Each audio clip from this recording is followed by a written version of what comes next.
Casually আলাপ করেছি। আমি ইভেন এমনই বলেছি, ঠিক আছে ভাইয়া, আপনি দূর থেকে যেহেতু বলছেন, আসেন কাছ থেকে বলেন।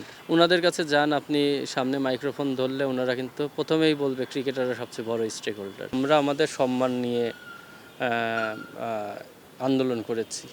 কোয়াবের অর্থ হচ্ছে প্লেয়ারদের অ্যাসোসিয়েশন, আর আমাদের মূল উদ্দেশ্য প্লেয়ারদের স্বার্থ রক্ষা করা। মাশরাফি বিন মুর্তজা গত ১.৫ বছর তিনি বাসায় বন্দী। তাকে নিয়ে আসলে আপনাদের পরিকল্পনা কী, কিংবা আপনার কাছে কেমন লাগছে যে একজন সর্বকালের বাংলাদেশের ইতিহাসের সেরা অধিনায়ক তিনি আসলে ঘরবন্দি, বিষয়টা কেমনভাবে দেখছেন? এটা আসলে এটা আসলে আমাদের কাম্য নয়। কারণ আমি যতটুকু জানি যে উনি যতদিনই রাজনীতি করেছেন খুব সুষ্ঠু রাজনীতি করেছেন। ওনার এমন কোনো রেপুটেশন নাই যেটাতে ওনার এলাকার মানুষ ওনার দ্বারা ক্ষতিগ্রস্ত হয়েছে বা বাংলাদেশের কোনো সেক্টর ক্ষতিগ্রস্ত হয়েছে। নির্দিষ্ট একটা পক্ষকে সাপোর্ট করার জন্যে আমার মনে হয় না যে ওনার সাথে যেটা হচ্ছে সেটা ওনার সাথে ফেয়ার হচ্ছে।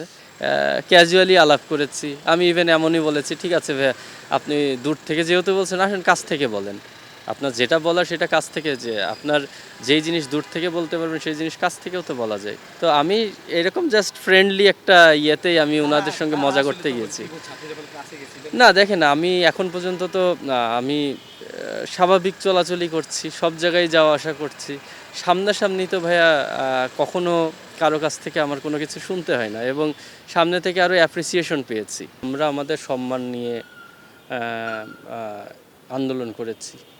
আপনি দেশের হয়ে খেলেন, আমাদের দেশের একদিনের জন্য যে ক্রিকেট খেলেছে সেও ক্রিকেটার। উনি যেই কথাগুলো বলেছিল সেটা কিন্তু সবার জন্যই প্রযোজ্য, প্রত্যেকটা ক্রিকেটারের জন্যই প্রযোজ্য। আমরা কিন্তু কোনো একজন দুইজন ব্যক্তির জন্য আন্দোলন করিনি।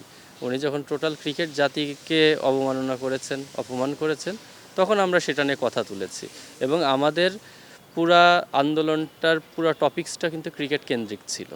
তো আমরা ক্রিকেট বোর্ডের কাছ থেকে যেই ধরনের ট্রিটমেন্ট পাচ্ছিলাম, ওনাদের যেরকম অবহেলা পাচ্ছিলাম, যে ওনারা কোনো কিছুই কেয়ার করছিল না বা যে যা খুশি বলে যাচ্ছে, আমরা সেটার এগেনস্টেই কিন্তু আওয়াজ তুলেছি।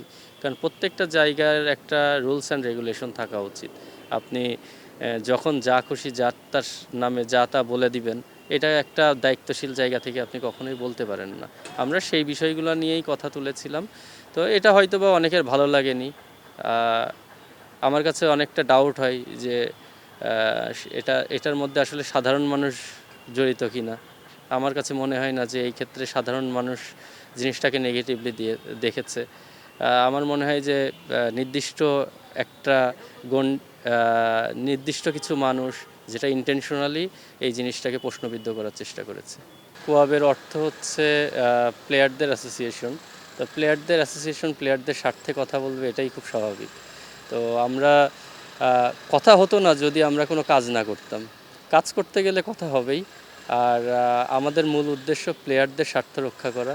তো প্লেয়ারদের স্বার্থ রক্ষা করতে গেলে কারো স্বার্থে যদি বাধা পড়ে, সেক্ষেত্রে তো আমাদের আসলে কিছু করার নাই।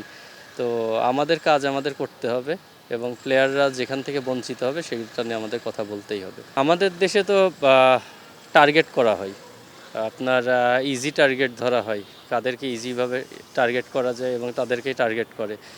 আবার কিছু ক্ষেত্রে যাদেরকে টার্গেট করলে একটু নেম ফ্রেম বেশি হবে, যাদের নিয়ে কথা বললে আমি একটু মানে দেশে একটু বেশি হাইলাইট হইতে পারবো, এই ধরনের ক্যারেক্টার আমরা আসলে চুজ করি। এটা খুবই দুঃখজনক। আমাদের দিন শেষে আমি মনে করি যে কে ভালো কাজ করছে, কে খারাপ কাজ করছে, এই জিনিসগুলো বিবেচনা করাটা ইম্পর্টেন্ট।